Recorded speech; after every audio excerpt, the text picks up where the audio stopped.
Hello, my loves. I'm going to turn on my light. And again,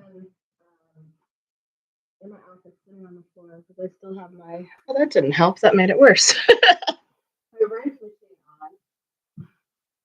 on. And, all right. Anyways, looking at me isn't as important as what I'm going to say, I suppose. And let's just give it a go. My internet kicked me out a second ago, so I don't even know if this is going to work. But this is my aligned action, folks. Coming on every day and doing the 2 snapshots, the energy of the day with the cards and the astrology. So let me just fix one thing here. Sorry about that. It's taking a little while. Hello. Okay, we'll just do that. Okay. So hopefully you can hear me. Everything's good. And I'm going to go through the ephemeris for the main aspects of today, the 12th of November, 2025. Today is Wednesday, ruled by Mercury, which now Mercury is in retrograde. And yesterday, something that I didn't catch until after, which I knew, but I just wasn't thinking of, is Jupiter is also retrograde. So Jupiter. Oh, wait, why is it saying ST? It's saying stationing. Hold, please. Let's look. Today's the 12th, and we have Jupiter. Where are you, darling? There it is. Huh. Yeah, I don't really know. Okay, so let's try this. Let's just go. You know what? Because whatever. We're going. Sun square the moon. All right, so today we have the sun in, again, Scorpio, because of course it's Scorpio season. And we also have, oh my goodness. So sun squaring the moon. This is an applying aspect. So the sun in Scorpio, the moon in Leo. And the moon yesterday was in the early parts of Leo. Today it's in the middle parts of Leo. So when we think of the sun, it's how we shine. When we think of Scorpio, we think of the depths. So I'm feeling like this is very much to do with our self-identity, going in and removing and evicting any old energies, any stagnancies, whether they be old thought forms, assumptions that you had about yourself that you no longer believe, emotional densities. They're all being brought to light, right? And so with me, I've been under the weather for a little while, and it's affecting my voice, which is what I use when I come on here and also what I use in my guided meditations. So, can you still love and value yourself, when you're asked to take care of yourself at a deeper level? And it's squaring the moon. And when we think of a square, that's a difficult aspect, that's a hard aspect. But what do hard and difficult aspects teach us? They teach us that it's an opportunity for growth. So, but a square also tells us that there's somewhere that we can take action. So, sun squaring the moon in Leo. So, again, the sun shining on our depth in Scorpio, maybe having to do a lot with emotions because Scorpio is a water sign, and it's squaring. And it's also maybe something that you need to figure out, something that's perplexing you. And, when you're coming up against that square in the moon, and the moon is all about your emotions. And so, with the moon being in Leo, it's almost suggesting to me that there's something that has been in your energy since you were a little kiddo, and now it's coming up to be set free. So, if you're sick, if you're dealing with headaches, maybe there's relationships that are kind of showing themselves to be going a different direction than what you thought. Just trust yourself, guys. The answers are inside. And this is an applying aspect, meaning it's the one that's coming in, it's not on its way out. And of course, the sun and the moon don't take as long to move as, like, Pluto, Neptune, Uranus. So the Pluto, Neptune, and Uranus energies are going to last a lot longer than the moon type energies. We also have a sun trining Jupiter. So again, the sun in Scorpio, encouraging us to see ourselves for our truth, our deepest nature. Maybe it's some shadow work, going into the things about yourself that you think are broken, or that you think that you don't like, or that you think are a cause for you to have rejection on the outside, those are actually really what make you very special and make you different from everyone else. So you have to love every single part of yourself. Um, and when it's trining Jupiter, and this is also an applying aspect, I mean, it's like moving in, Jupiter's still in Cancer. This says ST. So I think that means it's getting ready to station retrograde. I think that it doesn't go retrograde until perhaps tomorrow. And I know I started off writing these all down, and then when I started feeling under the weather, I just didn't carry on doing that. I've just literally been looking at the ephemeris, or however you say that. So yeah, Jupiter goes retrograde. Oh, okay. So it says, according to my notes, that it went retrograde yesterday, 11/11, and it's going to come back to 24 of Cancer on 11/22. But it will be retrograde until March 10th. So with a retrograde planet, you can think of revise, renew, revisit, but you can also think of the internal world, the subconscious realms, the things that you can't see, having faith, things of that nature. So, of course, Sun in Scorpio, trining Jupiter in Cancer, retrograde means where are you ignoring yourself? Where are you eating or listening to music instead of sitting in the silence? Where are you? I'm just giving ideas. Like, where are you prone to excess? Did you make a plan for yourself to like go out and run every day and you haven't been doing that? So this trine is kind of lovingly saying like, hey, because again, you have Sun and water, Scorpio, and Jupiter and water, Cancer. So you have the digging to the depths, no BS kind of energy of Scorpio with the really nurturing mother energy of Cancer. But because Jupiter is turning retrograde, it's like, where have you kind of disguised your self um, nourishment practices in a way that's maybe kind of crossing into excess? Or how can we check on this? And I feel like it's a very positive, uplifting energy. So it's not like you're feeling guilty about it or anything. It's almost like this really subtle energy that's just kind of saying, like, hey, remember how you said that you were going to go on a walk after dinner? You only have to walk for like 5 minutes and that'll still count. So it's basically like these two water signs are working together because they have the same goals. Um, and a trine can also be something that maybe isn't totally investigated all the way through because we could miss it. The trine is what I always go back and say the silly quote from, excuse me, wow, Ferris Bueller's Day Off. You know, life moves pretty fast. If you don't look around once in a while, you can miss it. Okay, so Sun trining Saturn. This is also an applying. So the Sun in Scorpio trining Saturn, retrograde in Pisces. So again, we have Pisces, which can be living in illusion or not having boundaries, going retrograde in the sign of Saturn. Excuse me, Saturn is retrograde. I apologize. The wording, it's just like, okay. So Saturn is holding you accountable. Saturn is saying, like, where do you need a little bit more boundaries, structure, routine, diligence? It's that aligned action that we're talking about. And of course, the sun is shining in Scorpio, showing you the depths of yourself. I feel like Scorpio, especially when, uh, in, especially when the sun is in Scorpio, there's a lot of integrity intact, right? And so maybe that was also the thing with the sun trining Jupiter is it's like it's showing you your integrity. It's saying like, hey, remember you said you're going to do these things. I'm giving you this gentle, lovely, positive Jupiterian type nudge to do the things. And then you have this trining Saturn, and the Saturn is saying like, hey, I love all these ideas and these ruminations and everything that you've been sitting with in your dream state and that are floating around in your subconscious. But really, like, how can we start channeling this energy out of your body and into the physical realm so that it can be helpful to other people? You have the sun opposing Uranus. This is also applying. Again, the sun in Scorpio, digging down to the depths, seeing yourself clearly. Opposing Uranus. Uranus is in retrograde in Taurus. So this is another, I feel like this is all building on it. Right?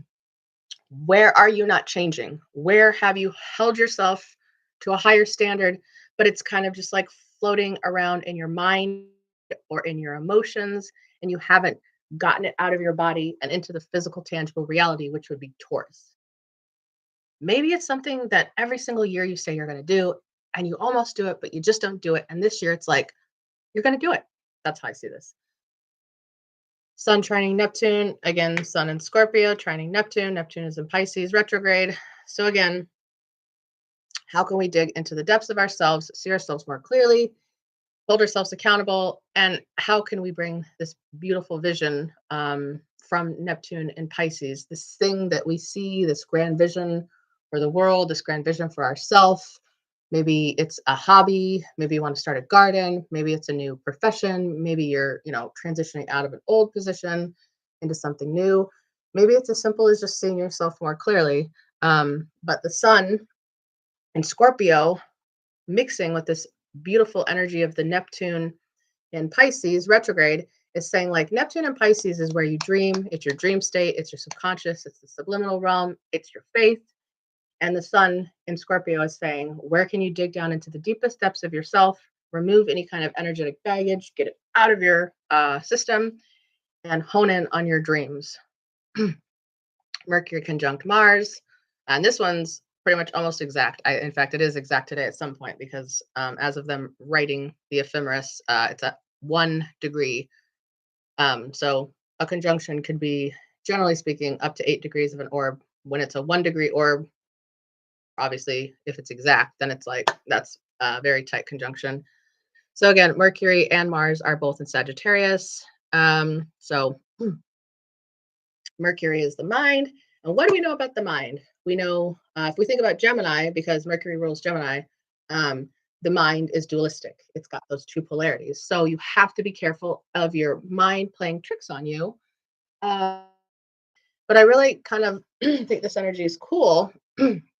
We had this energy too, just the conjunction was a little bit more spaced out. I think it was more like 2 degrees yesterday.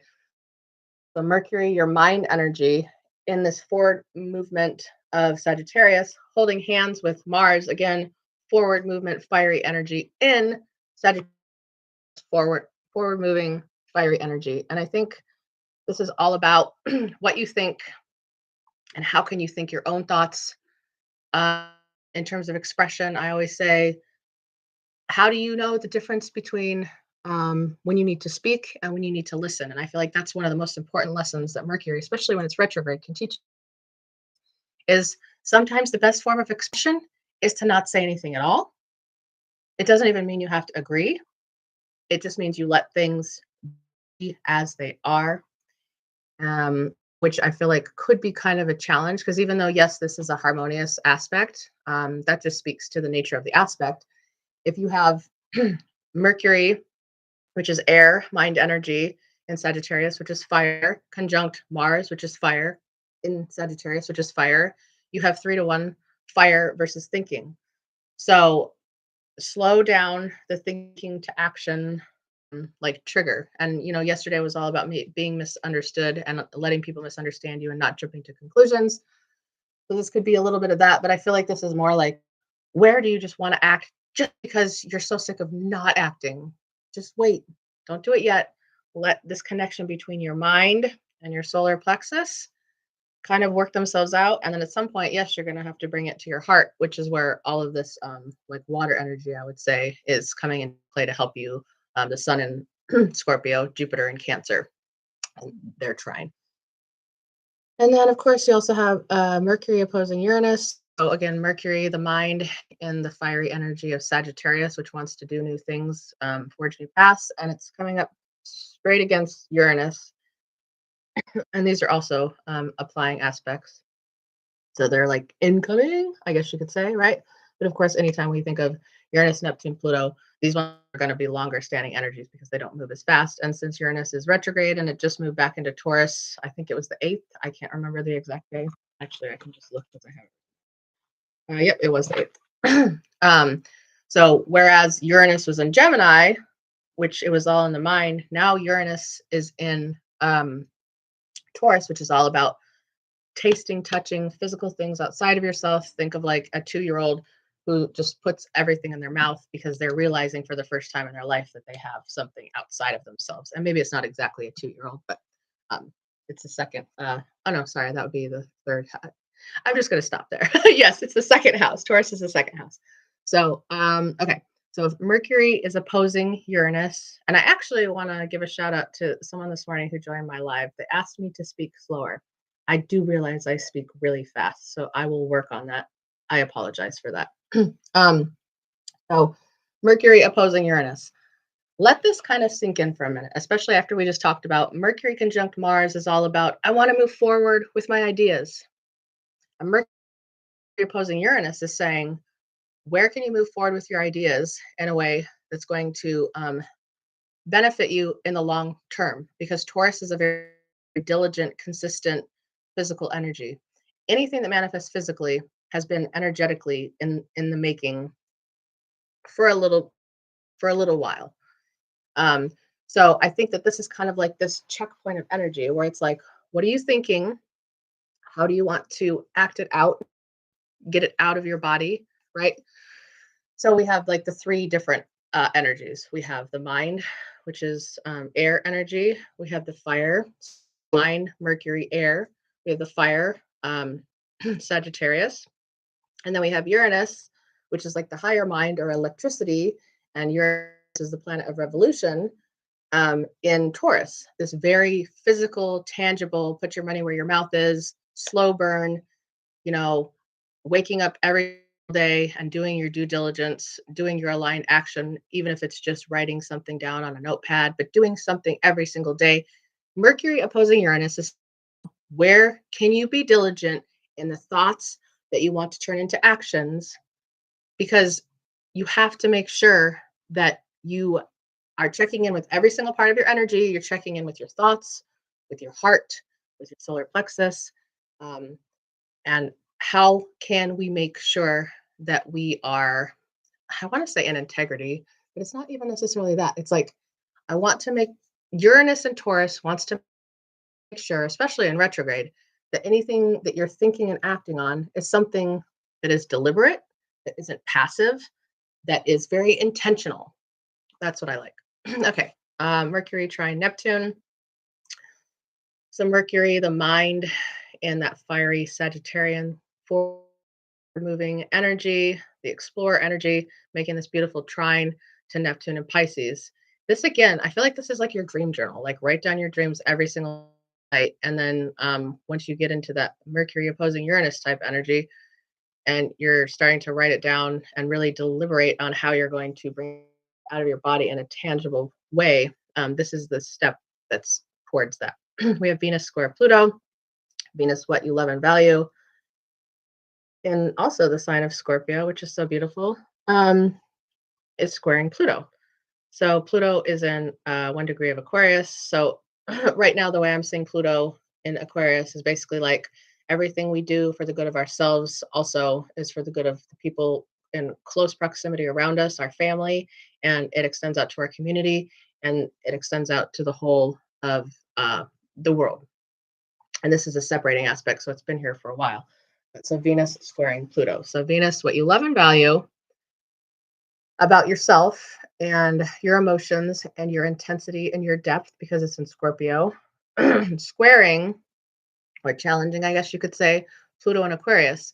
So, am I holding on to anything that could actually be selfishness? Is there something that I am not willing to do or that I do on a frequent basis that maybe isn't helping the whole of humanity? And that's up for interpretation. You know what I mean? Because a lot of different people have a lot of really strong ideas about this. But I would say one idea could be, can you make Christmas a little different this year? Can you have a community bazaar where you all make things and exchange those instead of contributing to consumerism? That would be something I would say would be an example of that. And then Mars opposing Uranus. This is going to be kind of that same energy as the Mercury opposing Uranus. And, because Mercury and Mars are both around 5 degrees, one's 4, one's 6 of Sagittarius. Mars wants to move forward with this fiery energy. Again, remember Mars rules Aries, and Aries is the very first house. And again, because I use Western Tropical with the Placidus housing system and the mean node calculation, and the ephemeris that I use is from AstroSeek. So Mars opposing Uranus. So Mars wants to move forward double time because it's double fire. It's Mars is fire and action, and so is Sagittarius. So you really want to move forward with something, but you're being held, constrained maybe by Uranus and Pluto saying, is what you're doing good for all of humanity? So I feel like that is another checking point. Mars trining Neptune. This is a cool energy because Mars in Sagittarius wants to move, it wants to act. Sagittarius is it wants to forge a new path. And in fact, this beautiful trine in Neptune and Pisces is saying, where have you been dreaming about the things that you want to do? And how can you combine those forces together and put them in a way um, into action to where it's this beautiful, magnificent vision that you've been creating for a really long time. So again, maybe it's writing down your dreams. It's taking the Neptune and Pisces retrograde. So what do you feel inside of you? Like maybe it's something that you have always needed. And going back to that Leo moon energy, maybe it's something that you have always felt that you needed when you were a kid. And then you started doing, or even, at any point in your life, because this is what I have noticed about rocket science wellness is I would have loved to have had someone like me help me when I was in my 20s and my 30s.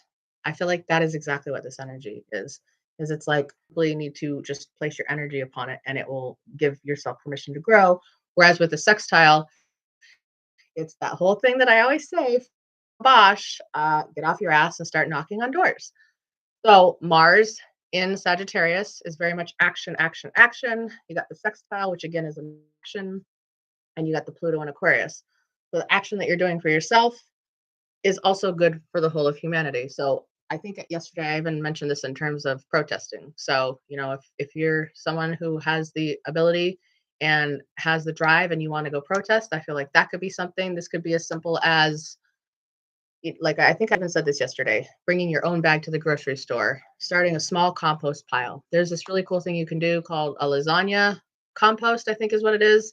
And it's basically an above ground compost where you start with getting some thick cardboard, getting it wet, and then you have different layers. You can look it up on Google, but basically, as long as you cover the very end part with fresh soil or leaves or a brown type organic substance, then it will keep the smell down because every single time we're throwing our food scraps into a trash can that's not biodegradable, it's literally contributing to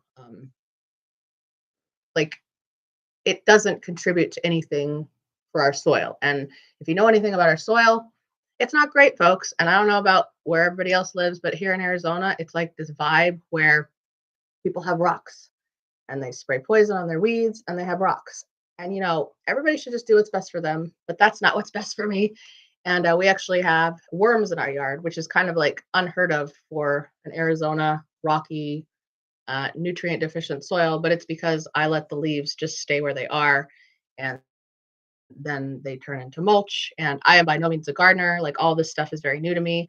But what I'm saying is, whatever you're doing, it means it's one past intention, right? It's like you think of doing something and then you feel how important it is to you, and then the action. So you have the mind energy, which is the air, and then you have the heart emotional energy, and those blend together to make your intention, which is that your intense focus. And then when you act on it, that's your fire energy, and then what manifests from that is your earth energy.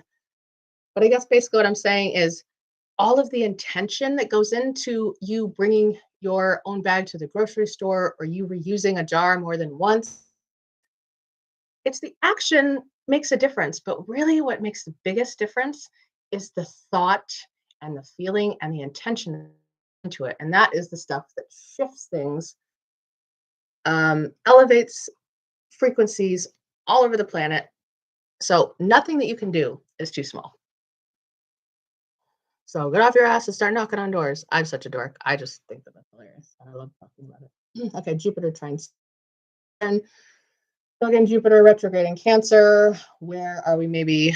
And this could even be like, where are we feeling sorry for ourselves? And then we have this beautiful trine Saturn and Pisces, which is Saturn can sometimes come down a little too hard, but because it's in Pisces, especially retrograde, it's like this nursing energy of where are you maybe burning yourself out? Where are you doing too much? Like Rome wasn't built in a day. You know what I mean? It's like maybe you had this whole to-do list and it just didn't work out. And there's insane geomagnetic activity out there, guys. Like you can see the aurora borealis because of all of the plasma energy that's coming to the Earth's magnetic realm.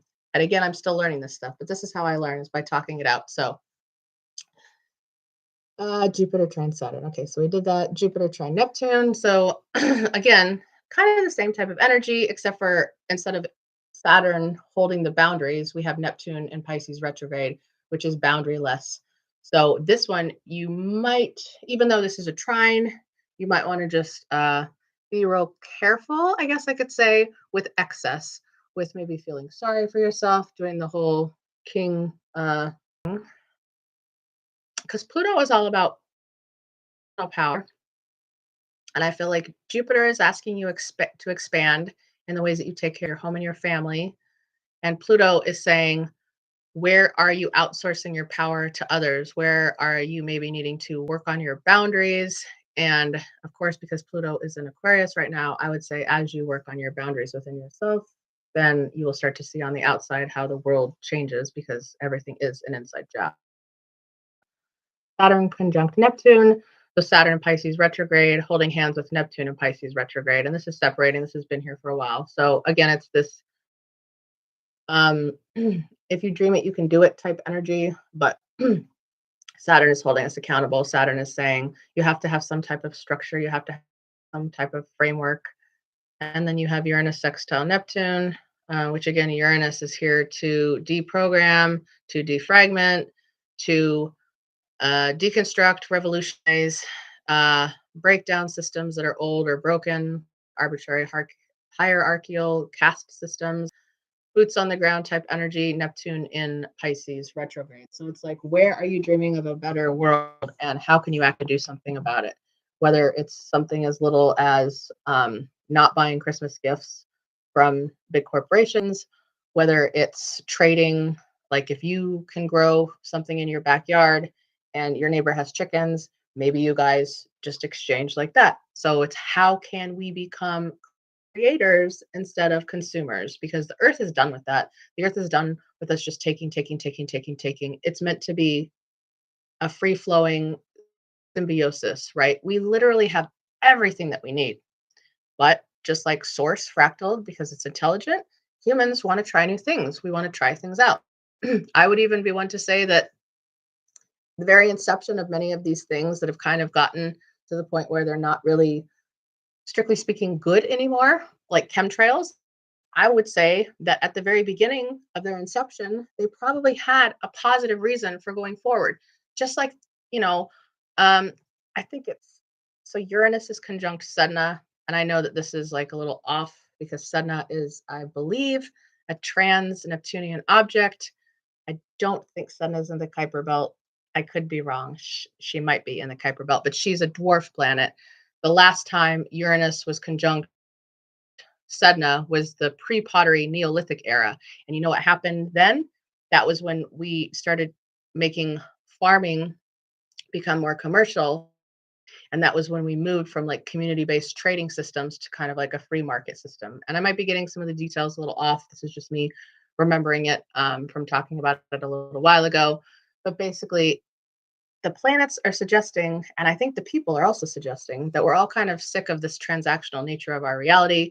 We want to work with something that's more sustainable, that's more wholesome, that is more magnetic in nature. It's kind of that uh, picture that I portray of like you taking two cups that pour back into each other.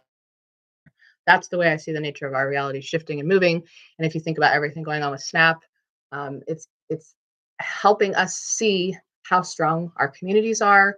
One of my really good friends has a nonprofit where she makes things all from the earth, sustainable, and she's a plant biologist, so she like knows all the she knows all the woo, but she also knows all the plant biology. And she shifted from being a for-profit business to extending this grace outward to helping people that needed something that she had to offer. So it's like we're seeing this stuff come up all over the place, and I'm seeing all these new DIY crafts look like they're kind of taking hold more. Like we don't have to have all these exuberant plastic, expensive decorations. Why don't we just make homemade decorations? Why don't we have a bazaar with our community? um, and exchange goods and services. Like I'm feeling like that is actually what is kind of what is happening because of all of this chaos around us, right? Hmm. So Uranus trine Pluto, Neptune sextile Pluto. So kind of the same type of energy, but this Uranus trine Pluto is going to be more like it's coming into your field. It's like creative urge, and then the Neptune sextiling Pluto is going to be like, okay, I'm ready to actually take action, and I'm going to, you know, have a garage sale where if you can't afford to buy anything, you can bring something that you can trade or something like this, right? The coffee shop that I do my readings at has pay what you can drip coffee, and of course they recommend a certain dollar amount, but this is the kind of stuff I'm talking about. And they're also a company with a lot of other local companies here that are saying if you lost your SNAP benefits, you can come in and you can get a free meal, right? So this is what's happening. Is it's like people try to rain on your parade or poop in your Cheerios, but we're going to rally and we're going to come out bigger and better and stronger because we're not going to give up. And every single person who cares enough to even think about changing things is actually contributing to this massive positive uplifting frequency and this enhanced lens of consciousness where we realize that as I care for me, I care for everyone outside of me, and as I care for everyone around me, whether my friends, my family, my community, the greater or the whole entirety of earth, it's it's a back and forth filling up each other's cups type of situation. It's not anymore like, oh, I'm just going to go on this, website and I'm going to click add to cart and then it's going to be sent to me. It's sort of like the opposite of 2020 where like everything was like don't touch me, I don't want to be in person. It's like coming back full force. It's like people are realizing how important communities are, how important boots on the ground are, how important being face to face and being in each other's energy is. And of course it's not always possible, so we still do have the internet, but I don't even want to say anything here. But I feel like everything that's going on with solar flares and all of the solar activity and just all of the kind of planetary shifts. Because Sedna, like I said, the last time Sedna was conjunct Uranus, I think Sedna has like 11,400 year rotation around, I believe, the sun. I get a little bit confused between heliocentric and geocentric. These are all still things I'm working out. But if you feel behooved to look into this, look at Sedna, dwarf planet. Oh, you could even look up Dwarf Planet University. I can't think of the name of the man, but he actually has a really good synopsis on all the dwarf planets, and Sedna is there. And he actually offers classes. It's called Dwarf Planet University. I think his name is Alan Clay. And also a couple other people that are really beautiful to watch. Of course, you probably know about the astrologer Pam Gregory. She talks about all kinds of stuff, and she loves talking about the nuances of astrology, which is my bread and butter. I'm just not quite there yet. And then, of course, Stefan Burns. Um, he is a geophysicist. He presents things in a myriad of different ways, right? And he breaks down what the solar storms are. He breaks down what plasma is. He talks a lot about the comets and Three-Eye Atlas and just, all the activity on the Earth that is a result of the solar winds and geomagnetic storms and stuff like this. So he talks about the Schumann resonance and stuff like that. So I would say he's where the science meets the woo woo. And I think that we're going to see a lot more of that kind of erupting um, all over the planet because we're all ready for it. We're all ready to say, what is pseudoscience really? Why is it labeled as pseudoscience as if it's ridiculousness that we're not meant to pay attention to? And if it's being labeled that way, who is actually labeling it that way? And are you thinking your own thoughts? I want to talk a little on. Uh, uh, uh, uh, Where is it?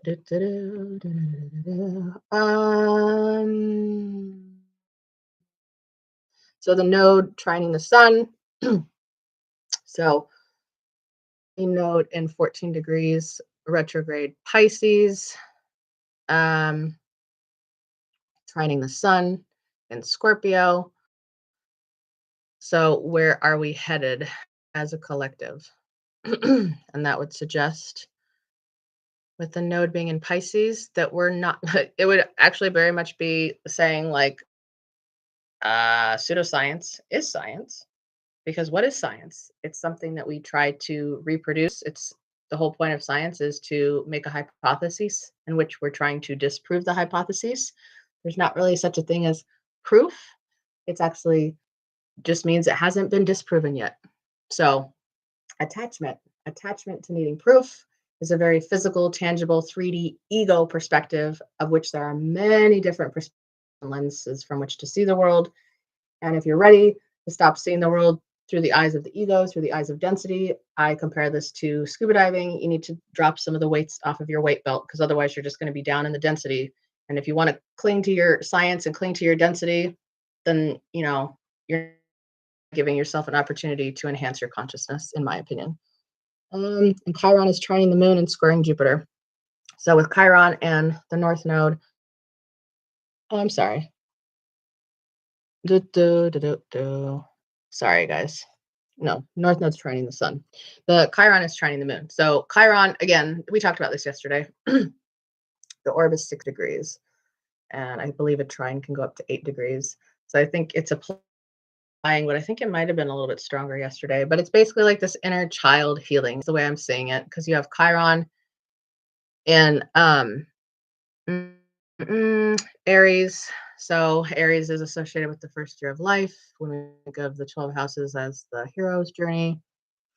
And finding the moon in Leo to me is all about where can we go back to the beginning of our lives, take an inventory and get rid of this excess baggage that is holding us back. Because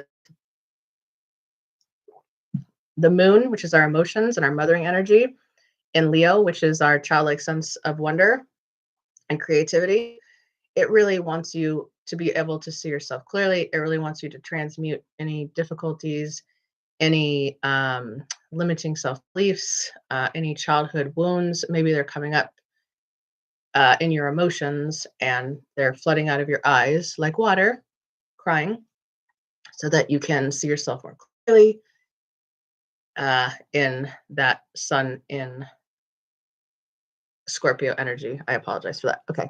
And then Chiron squaring Jupiter. So the wounded healer or the alchemist in Aries, retrograde, squaring Jupiter, retrograde in Cancer. So this to me would be like, how can you take care of yourself? Honestly, though, really honestly, not like, oh, I'm going to wait till the end of the day to eat and then I eat a lot. No, you wake up in the morning, you're hungry. Maybe you have to make lunches and breakfasts and take care of dogs or chickens or whatever, a whole household. Maybe you just got to get up a little bit earlier, really focus on what you need to grow, what you want to cleanse out of your energy. How can you start new in taking care of yourself in a way that is honest and is true and is nourishing, is not like in excess. All right. I have no idea how long this was. Let's see. Oh, only 40 minutes. All right. I'll see you guys tomorrow. Thank you. Have a good day.